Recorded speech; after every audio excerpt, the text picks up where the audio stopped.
नमस्कार दोस्तों, आज फिर मैं विपिन पाठक अपने दोस्तों के साथ हारमोनियम पे हमारे मित्र रामजीत मौर्य, बगल हमारे बड़े भाई अरुण कुमार सिंह, तबले पर मुन्नू उस्ताद की तरफ से आज होली गीत बेलवरिये उपस्थित लेकर हुआ हूँ। आप लोग सुने और सुनकर आनंद लें।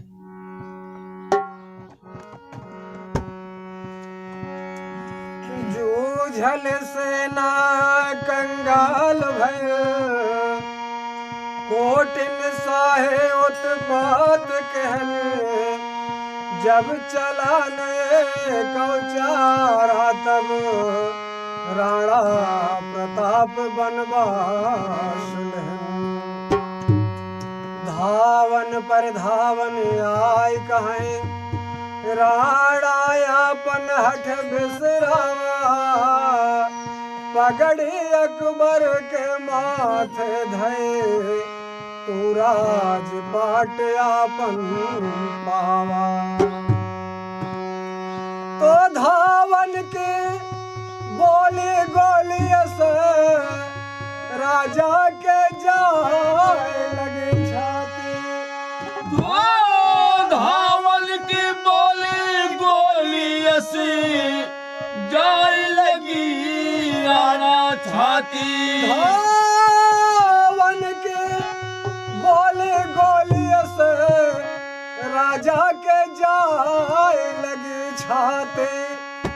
का तुर कई दूध पिए बाटे, हम खाली नीर पिए बाटे। तो रही एक रोज की बात, घास की रोटी बिटिया खात रहे, रोटी ले भागा बन बिला, बिटिया माँ माँ चिल्लाती रही। तो बिटिया का रोब सहे न गवा, बिटिया का रोब सहे न गवा, होई गवा कले जा टूक टूक, रह गए भोप तब मूक मूक, होई गए भोप तब मूक मूक। झट कागज कलम दवात लहन, सुलहे के चिट्ठे लिखे लगन, बगले से रानी पढ़े लगन, सोचन राजा अब डिगे लगन। तो ललकार ललकार कहे रानी राजा, तो हरे महतार का धिक्कार। ललकार कही रानी राजा से, तो हरी मर्दानी का धिक्कार। ललकार कहे रानी राजा, तो हरी महतार का धिक्कार, तो हरी सरदार का धिक्कार, तो हरी तलवार का धिक्कार। हम गहब कटार, तो दुल्हन बन बैठा।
अरे लोहई पहिरब लोहई ओढ़ब रण की गंगन है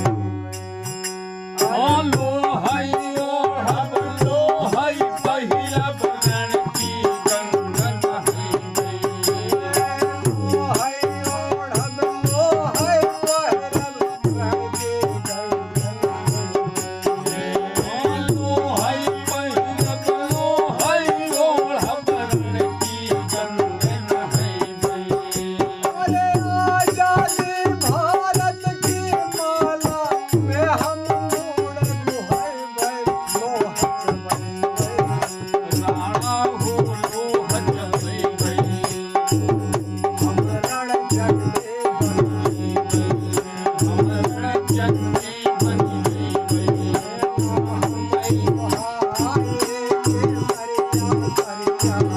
ना हम सुहाई के सरिया सरिया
अरे तो है बदे कितनी महतारी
सुन तैराड़ा बोले से न ताने